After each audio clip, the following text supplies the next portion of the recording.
Hola iglesia, ahora sí, por favor, si podemos prestar atención aquí.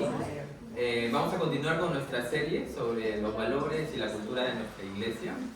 Y hoy día está a cargo de la enseñanza nuestro amado hermano Daniel Villaverde. Y antes de comenzar quisiera orar por él, si me pueden acompañar para orar por él por la prédica de hoy. Padre Celestial, gracias en primer lugar por el privilegio de estar aquí reunidos como iglesia, como familia. Realmente es un privilegio poder estar ante tu presencia, pero también ante personas que amamos mucho y que valoramos mucho, Señor, y que nos acompañan en este caminar de la vida cristiana. Y esta mañana de manera particular te pedimos por uno de nuestros hermanos aquí también más queridos, que es Daniel Villaverde, que va a compartir, Señor. Te pido que tú des claridad a su pensamiento, que tú permitas que él pueda enseñar tu palabra de una manera fiel y de una manera que te glorifique, y que también que sea de bendición para toda la iglesia, Señor, en el nombre de Jesús, amén. Entonces, con ustedes, Daniel Villaverde.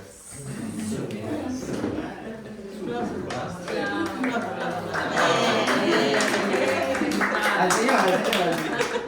Su primera vez. A ver, ¿me escuchan ahí? ¿Al fondo? Igual acércatelo porque Me gusta mucho caminar. A ver. Bueno, como sabrán todos ustedes, hoy día es mi primera vez acá, así es que disculpen los nervios. Y nada, tengo que saludarlos, decirle a cada uno de ustedes muy buenos días a nombre de nuestra comunidad, Nueva Vida Lima. Es un honor, es un privilegio estar acá presente delante de ustedes para compartirles el día de hoy la palabra de nuestro Señor, que espero nos inspire, nos desafíe a vivir de acuerdo a los principios de amor y valoración que Dios nos ha enseñado. Quiero comenzar con una pequeña reflexión que fue mía y también la comparto a ustedes. Si alguna vez cada uno de nosotros ha pensado en cómo te gustaría ser tratado. Muchas veces nuestra forma de tratar a los demás refleja cómo deseamos ser tratados. Hoy vamos a explorar cómo podemos vivir ese principio en nuestras vidas diarias. Y para comenzar con la lectura quisiera empezar con la lectura de Mateo 22, del versículo 37 al 39. Si me acompañan con sus Biblias o también le pongo acá en la diapositiva. Acá son palabras de Jesús que dice lo siguiente: ama al Señor tu Dios con todo tu corazón, con toda tu alma y con toda tu mente. Respondió Jesús. Subrayen esa partecita. Respondió Jesús: este es el primer y el más importante de los mandamientos. El segundo se parece a este: ama a tu prójimo como a ti mismo. ¿Por qué les mencioné que subrayen esa partecita de respondió Jesús? Porque acá hay un diálogo. Pero antes de iniciar el diálogo, vamos a orar al Señor para empezar la prédica. Gracias, Dios, por este día. Dios, tú conoces mi corazón, estoy nervioso, pero te pido que seas tú guiando este momento, que seas tú hablando a través de mí, que seas tú, Señor, tocando las mentes, los corazones de las personas que están el día de hoy en este lugar. Glorifícate, Padre, enséñanos, rétanos con lo que tú tengas que decirnos el día de hoy. Y gracias, Dios, por esta oportunidad. En el nombre de Jesús, amén y amén. Bien, vamos a hablar sobre este mandamiento que nos da Jesús, de amar a Dios y de amar al prójimo. Este mandamiento es central para nuestra vida cristiana y nuestra visión como iglesia. Recuerden que estos temas son partes de la cultura que tenemos hoy. Hemos hablado sobre la cooperación, hemos hablado sobre la excelencia y hoy estamos hablando sobre las personas. Para ver cómo Jesús respondió a este tema, Jenny, por favor, ayúdame. Quiero que nos ubiquemos en el contexto. Mateo 22 es un momento muy crucial. Mateo 21, Jesús entra, no sé si recuerdan la historia, en un burrito al pueblo de Jerusalén, pero empieza sus primeras confrontaciones con estos señores, los fariseos, los saduceos, los herodistas, los leímos, varios grupos, maestros de la ley, doctos en temas de la ley judía. Entonces, un primer grupo, que son los fariseos y seguidores de Herodes, que era el rey del pueblo judío en ese tiempo, comienzan a preguntar a Jesús sobre el tributo. Luego hay otro grupo, que son los saduceos. Los saduceos no creían en la resurrección, eran judíos, eran el pueblo de Dios, pero eran saduceos, no creían en la resurrección. ¿Y qué es lo que le preguntan a Jesús? Sobre la resurrección. Y un tercer grupo, un maestro de la ley, que era un fariseo, le hace la pregunta a Jesús: ¿cuál es el principal mandamiento de todas las leyes que tenían ellos? Y Jesús le responde con el versículo que hemos conversado. Y esta respuesta que Dios le da de amar a Dios y de amar al prójimo, Jesús lo basa en dos versículos que estaba en la tradición judía. El primero de ellos está en Deuteronomio capítulo 6, del versículo del 4 al 5. Este capítulo, siguiente por favor, dice así: escucha Israel, el Señor nuestro Dios es el único Señor. Ama al Señor tu Dios con todo tu corazón, con toda tu alma y con todas tus fuerzas. Acá es importante, o bueno, yo lo vi importante esto. Cuando el maestro de la ley le pregunta a Dios sobre el mandamiento más importante, yo, digamos, en mi conocimiento me hubiera quedado con esto: compadre, ama al Señor tu Dios con toda tu fuerza, con toda tu mente, ama al Señor. Pero Jesús no solo se quedó ahí. Jesús le da una segunda respuesta. Y eso viene de Levítico 19, 18. No seas vengativo con tu prójimo, ni le guardes rencor. Ama a tu prójimo como a ti mismo. Yo soy el Señor. Esas dos respuestas que están en una, de amar a Dios y amar al prójimo, es donde se basa toda nuestra forma de actuar, donde se basa nuestra fe. Amar a Dios es el primer mandamiento, y amar a tu prójimo como el segundo.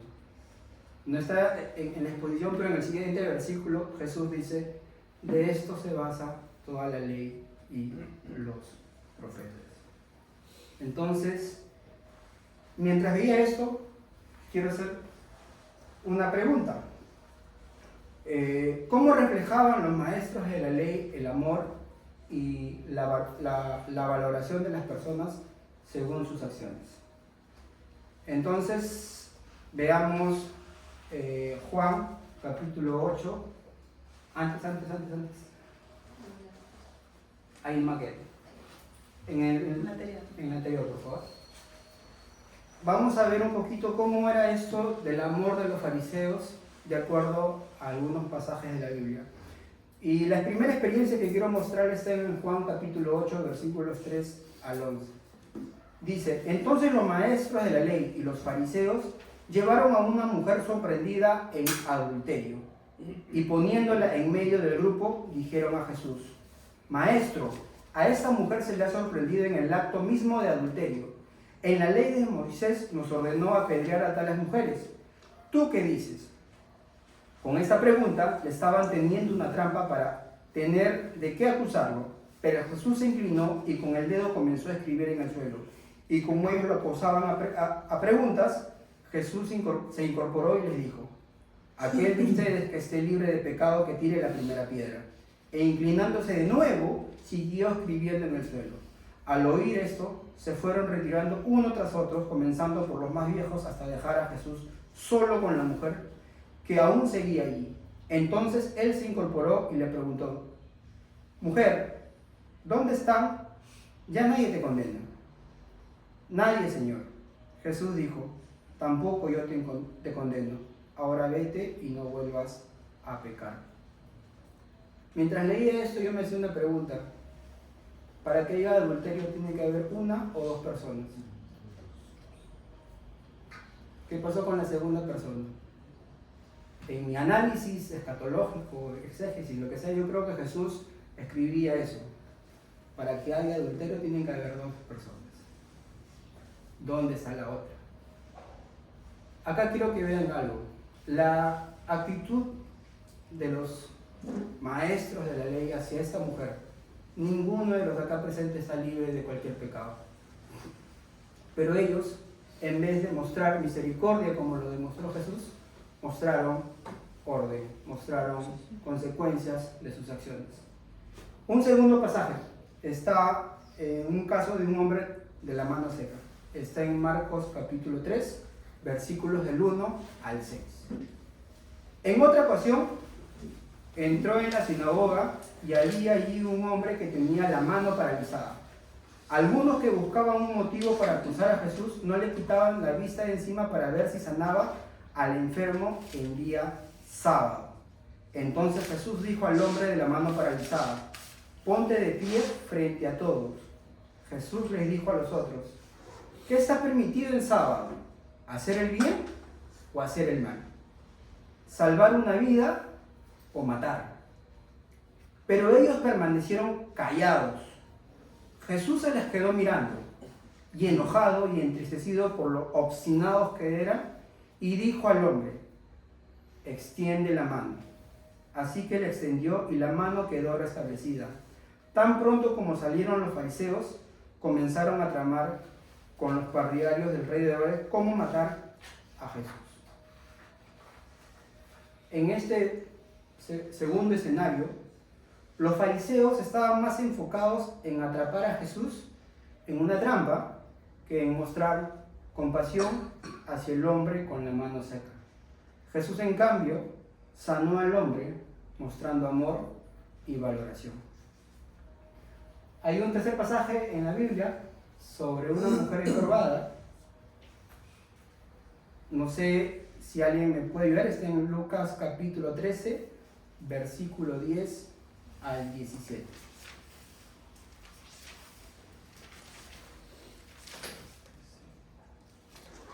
Lucas capítulo 13, versículo 10 al 17.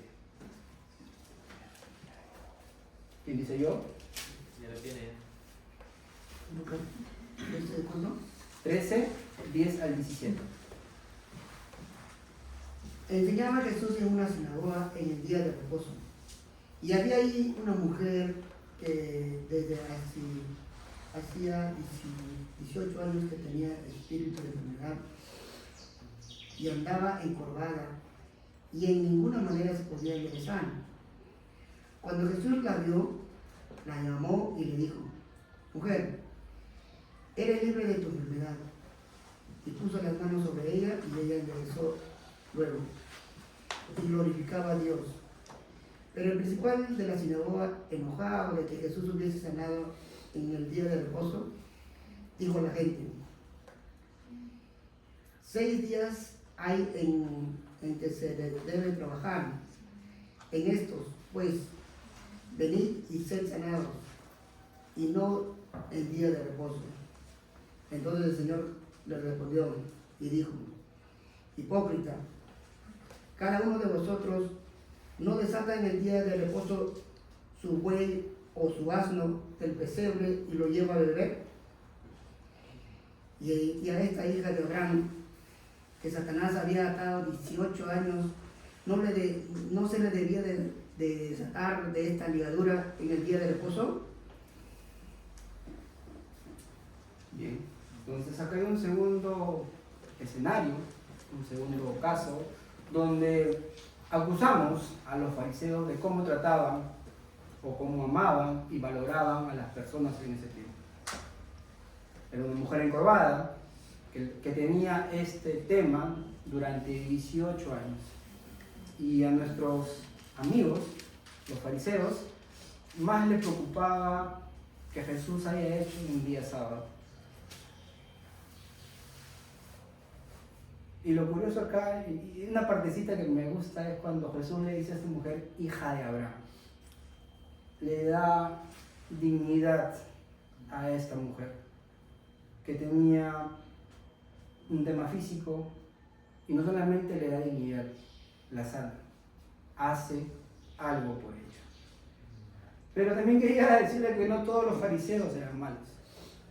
En Lucas, en el libro de Lucas, se habla de Zacarías. ¿Sabemos quién es Zacarías, no? ¿El padre de quién? De Juan el Bautista. Y en esta parte de la Biblia nos enseña que tanto Zacarías como su esposa eran rectos e intachables delante de Dios. Buenos días, por favor, adelante, sean bienvenidas.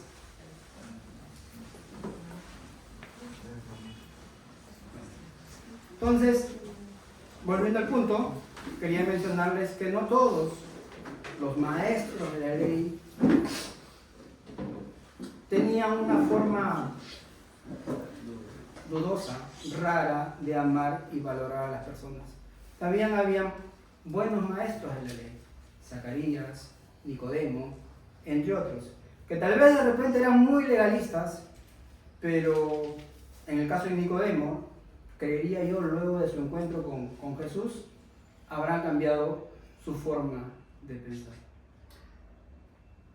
Siguiente, Jenny, por favor.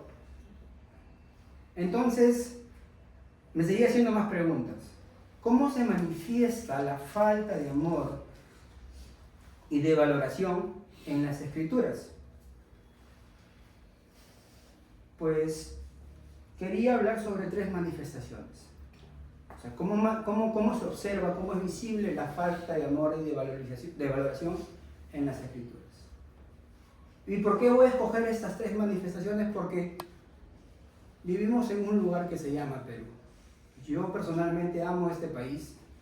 Yo personalmente me gusta investigar o conocer muchas cosas de este país llamado Perú.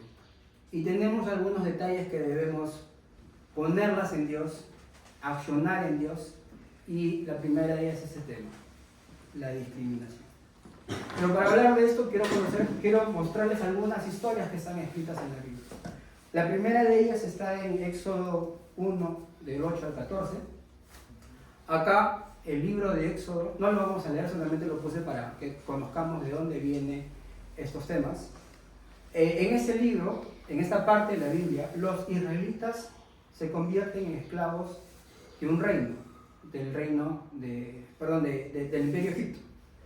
Los egipcios los trataron muy mal porque tenían miedo de que los israelitas se hicieran demasiado poderosos. Los egipcios los obligaban a trabajar duramente y a sufrir. ¿Simplemente por qué? Simplemente por ser israelitas. Eso muestra cómo la discriminación puede llevar a tratar a las personas de manera muy injusta, solo por su origen. Pero también quiero ver el otro lado. Los judíos también tenían un tema con los samaritanos. En el Nuevo Testamento, los judíos y los samaritanos no se llevaban bien. En el pasaje que comparto, que es Juan 4:9, Jesús habla con una mujer samaritana. La mujer samaritana se sorprendió cuando Jesús, un judío, le pide agua. Esto era inusual, porque los judíos no solían hablar con los samaritanos. Aquí vemos cómo la discriminación puede hacer que las personas se nieguen a tratar a los demás con amabilidad, solo por ser diferentes. Y un tercer caso que está en la Biblia, está en Santiago, en el capítulo 2. Santiago habla sobre una situación en la que una persona rica recibe un trato especial en la iglesia, en el Nuevo Testamento, mientras que una persona pobre es tratada con desdén. Esto muestra cómo la discriminación puede ocurrir aún dentro de la iglesia, cuando se trata a las personas de manera diferente, según su apariencia o situación económica. Siguiente, Yemima.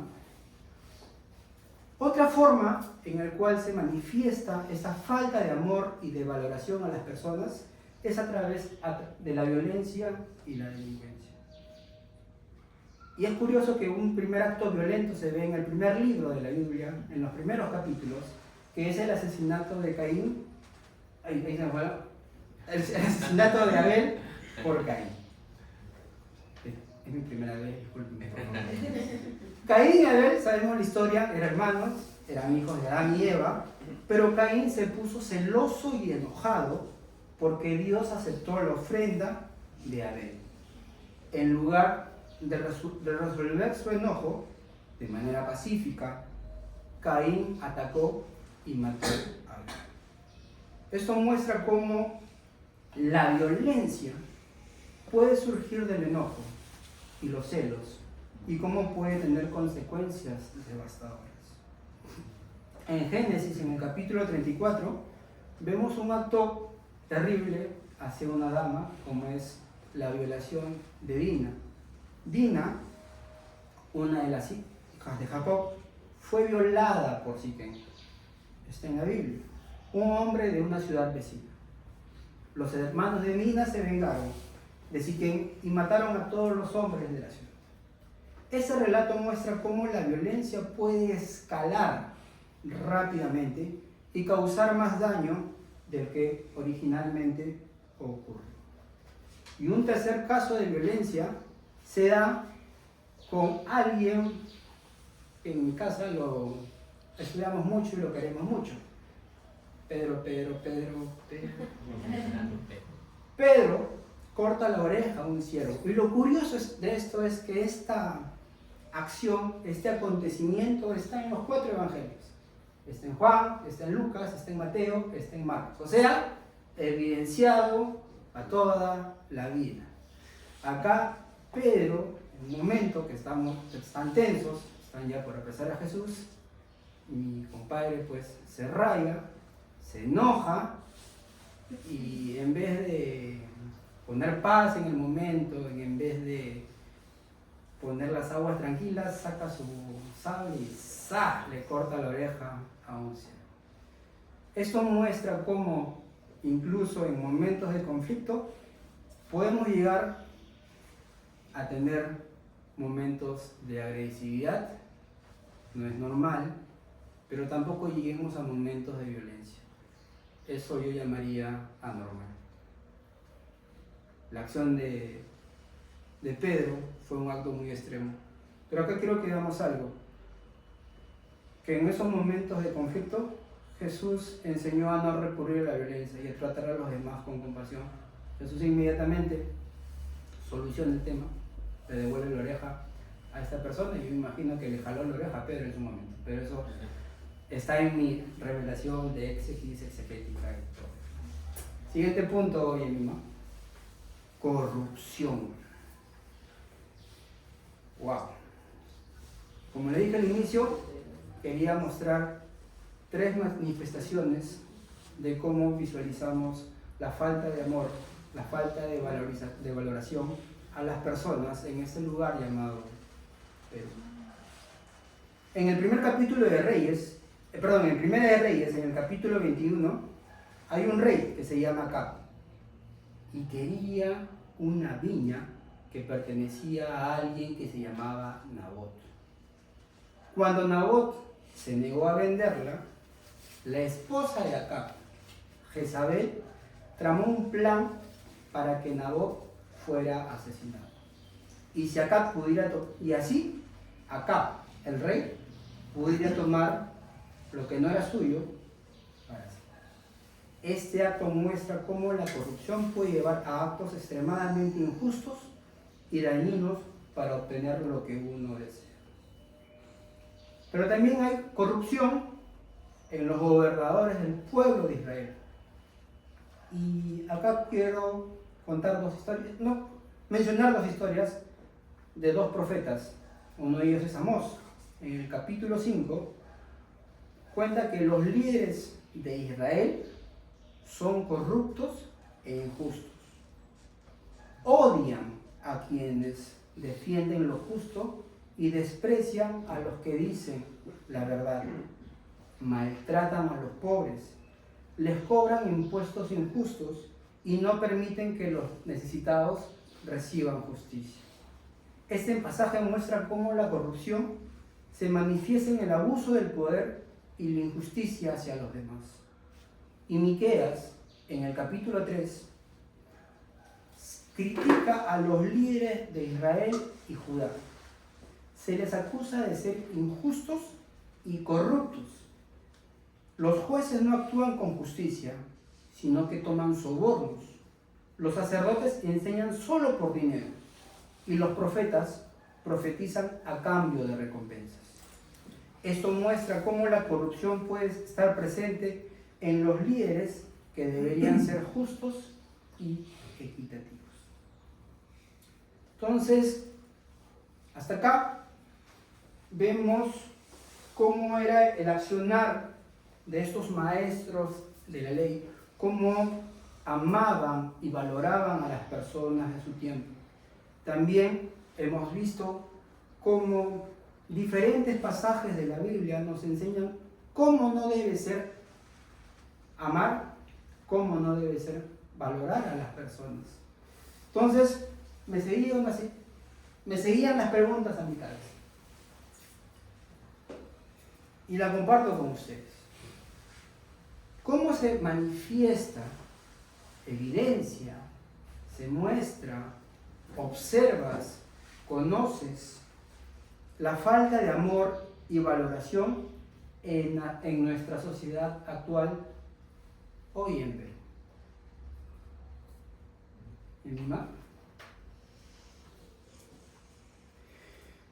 A pesar de los principios cristianos de amor, la discriminación en Perú sigue siendo significativa. La mayoría de peruanos, por distintas religiones, conocemos el amor a Dios y el amor al prójimo. Pero veamos y observemos los resultados. 1 de cada 3 peruanos, estos son de algunos estudios que he tomado, si alguien me pregunta la fuente, te la puedo compartir por WhatsApp luego, pero vamos a lo observable, del resultado de estos estudios. 1 de cada 3 peruanos ha vivido experiencias de discriminación. Los lugares donde se han producido estos accionales ha sido en la calle, representado por un 28%, en comisarías, 19%, en los hospitales públicos o postas médicas, 16%, en centros laborales públicos, 15%, en centros laborales privados, 14%, en las municipalidades, un 14%. Esto se manifiesta o se va a observar luego en falta de acceso a oportunidades educativas, laborales y de desarrollo. Siguiente, Yemima. El 59% reconoce que los indígenas de los Andes son muy discriminados. El 60% indica que los afroperuanos son discriminados. El 57% indica que los nativos de la Amazonía sufren discriminación. La discriminación es un tema muy amplio, muy extenso, pero tiene algunos resultados. Vamos a ver brechas en salud, en educación, en empleo, en vivienda e ingreso. Cuando en una comunidad, en un lugar, estas brechas son extensas, vamos a tener consecuencias como las siguientes: violencia de delincuencia. Un ladrón, un piraña, un pandillero, un tirapiedra, no es que haya nacido y Dios le dijo: sé tirapiedras, sé pandillero, sé matón. Brechas.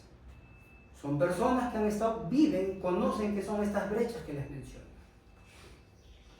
Pero, siguiendo el tema de la violencia, ¿cómo podemos evidenciar esto?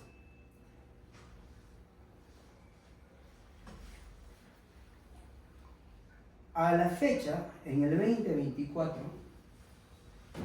se han recibido más de 33.000 casos de violencia psicológica. Y esto solamente son las denuncias, personas que van y hacen una denuncia. 30.000 casos de violencia física. Y esto se da en mi sociedad, en tu sociedad, en nuestra sociedad.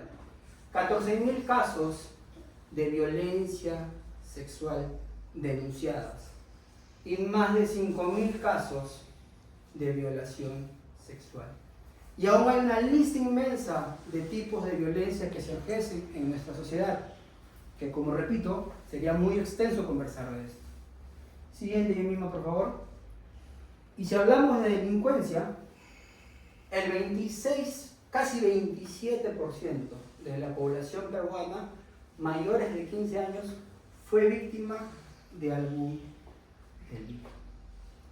La tasa de violencia y de delincuencia en el Perú muestra una falta de respeto y amor hacia los demás.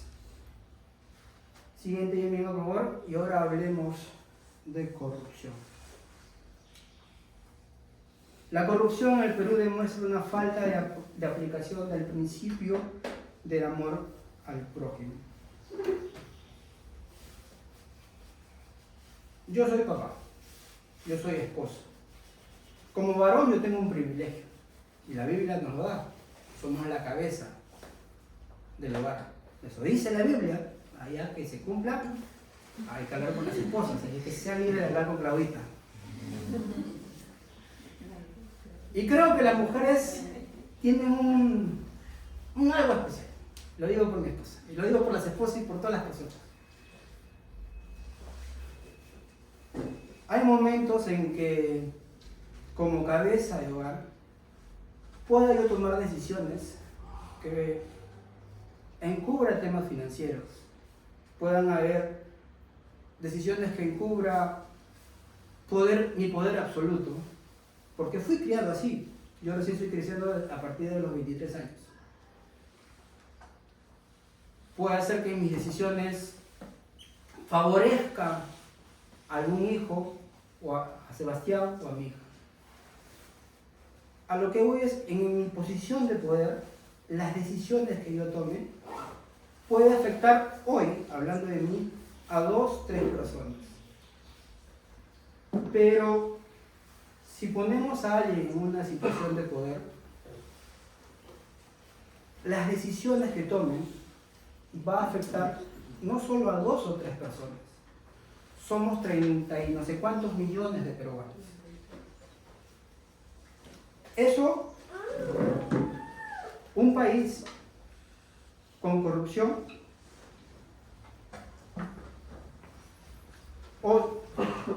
voy a mostrar algunos indicadores donde se evidencia que la corrupción perjudica a la sociedad y especialmente a los más vulnerables. Hay un índice o ranking de corrupción.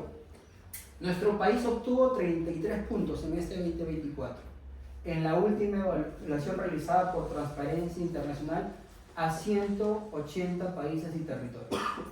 El país menos corrupto, el top 1, al que nos debemos ver, es Dinamarca, que ha obtenido 90 puntos. Y en Sudamérica, el país menos corrupto es Uruguay. El Perú se ubica en el puesto 121 del ranking mundial. Estamos mucho más allá de la mitad. Y comparte posición con Angola, Mongolia y Uzbekistán. En comparación con la edición anterior, nuestro país ha descendido 20 puntos. La corrupción Hace un momento les hablaba de las brechas. Hay una correlación muy peligrosa entre estos dos temas. Pero es otro tema que algún día, si me dan permiso, vamos a poner a hablar. Pero a lo que voy es, o lo que quiero hacer con ustedes es un llamado a la acción. Yemima, por favor. La historia, como hemos visto en cada uno de los pasajes que he compartido, y los datos que hemos revisado, nos muestran claramente la falta de amor y valoración hacia los demás en nuestra sociedad. Como seguidores de Cristo, estamos llamados a vivir de manera diferente. Debemos ser agentes de cambio, reflejando el amor y la valoración que Jesús nos enseñó. Y por favor. Y acá terminan mis preguntas en este tiempo que he tenido con Dios. Y créanme que es muy diferente tener tu tiempo devocional y tener un tiempo para preparar un sermón, una predica. Y acá la pregunta que hago es, ¿cómo podemos, como individuos y como comunidad, asegurarnos de amar y valorar a cada persona como Dios nos los ha mandado? Siguiente, Yemima. Es curioso haberles compartido lo de Mateo 22, y es curioso aprender o reaprender que Jesús toma eso de amar a Dios y amar al prójimo de versículos que fueron escritos cientos de años atrás. Y a lo que voy es que amar a Dios y amar al prójimo estaba en el pueblo judío desde hace muchos años, desde antes de Jesús. Pero Jesús nos enseña algo en Juan 13, 34 al 35. Dice: este mandamiento nuevo les doy. Repito, este mandamiento nuevo les doy: que se amen los unos a los otros, así como yo los he amado. También ustedes deben amarse los unos a los otros. De este modo todos sabrán que son mis discípulos, si se aman los unos a los otros. Este mandamiento nuevo, total, no es que este mandamiento ya estaba escrito en el Shema, en Levítico, ya estaba dado. ¿A qué se refiere Jesús con este mandamiento nuevo les doy?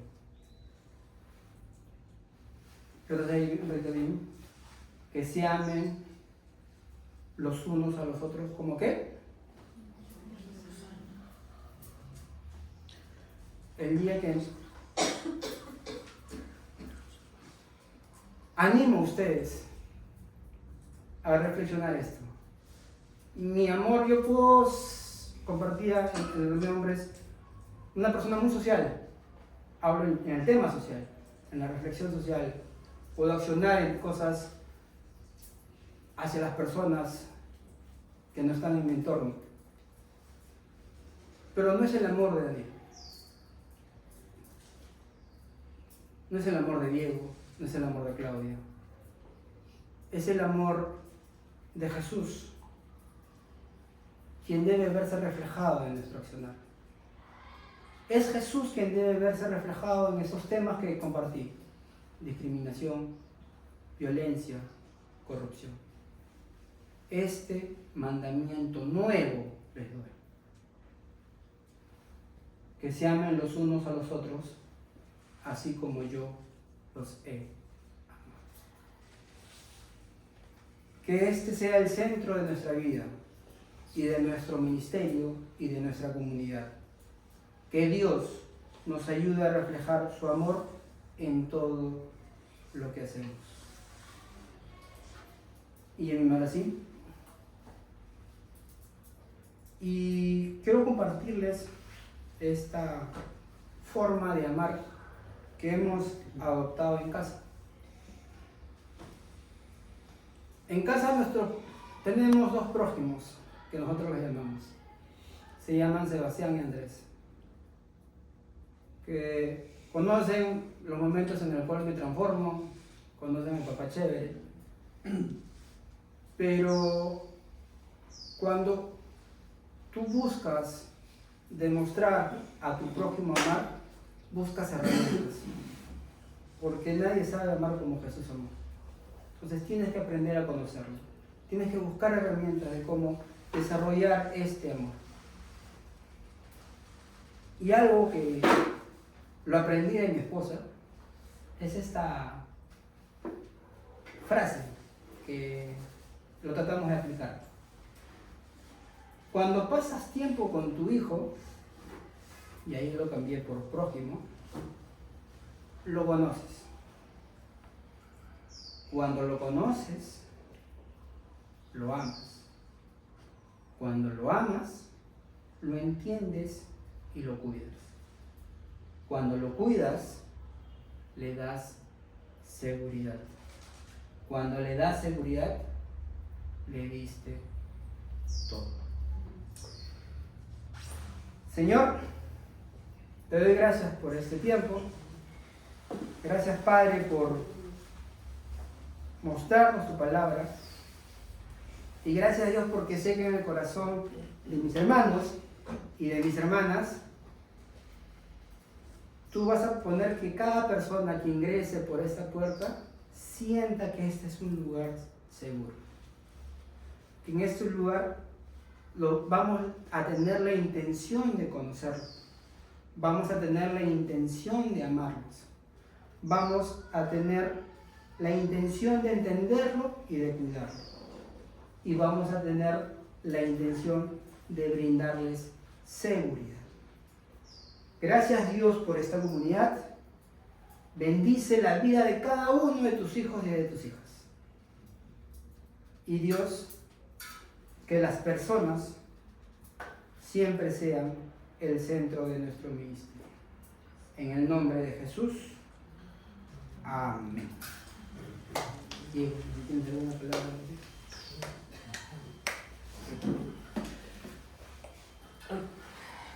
Bien. Gracias, Daniel. Cuando pensaba en la realidad de nuestra sociedad, me ponía a ver si muchas veces creo que como no está en nuestro entorno y no está alrededor nuestro, es mucho más fácil y notorio ver el dolor en los demás y no en nosotros. Y lo que pensaba es, Señor, yo como estoy siendo parte de eso, estoy siendo parte de esa corrupción, estoy siendo parte de esa violencia, estoy siendo parte, no he violado, no he matado, no puedo confesar eso, ni quiero hacerlo. No está en mis planes jamás hacer eso, pero tal vez mis actitudes, mis palabras, mi vida esté siendo parte de ese pensamiento que hay en nuestra sociedad, de que eso es normal, eso está bien, que no me afecta y que no me duele. Y creo que ese es lo que el Señor nos llama, ¿no? Y gracias, Daniel, por hacernos reflexionar sobre eso. Creo que el Señor es el que también, y algo que en estos días que estuve fuera de Lima, alguien compartía ya, era muchas veces el ver la paja ajena nos hace olvidarnos de la vida que tenemos en nuestro ojo. El que no conoce a Dios, el que ha crecido en violencia, en mentira, es normal para ellos, pero para nosotros, claro, lo que tienen en su vida es tan notorio y tan visible, pero para el que conoce la verdad y la luz, deberíamos ser los primeros en examinarnos y en ver realmente cómo estamos permitiendo que el Señor obre en nosotros. Y creo que es eso. Sé que ya los niños en esta semana están de vacaciones, todos vamos a tener tal vez de algún modo u otro alguna actividad en la que descansar, y como país vamos a estar seguros meditando en cosas. El próximo domingo es el Día de la Independencia, vamos a estar acá los que estaremos. Y el próximo domingo las autoridades, aunque sea de modo protocolar, le van a dar un lugar a Dios. Nosotros sí se lo podemos dar cada día. y Dios permita que el próximo domingo también acá estemos reunidos para darle el primer lugar. Gracias por venir, gracias por estar acá. Gracias también a modo personas porque en estos días que saben que estoy en una situación de salud, siento su amor y es parte de eso. No sé si cantamos solo para terminar. Cantamos solo para terminar.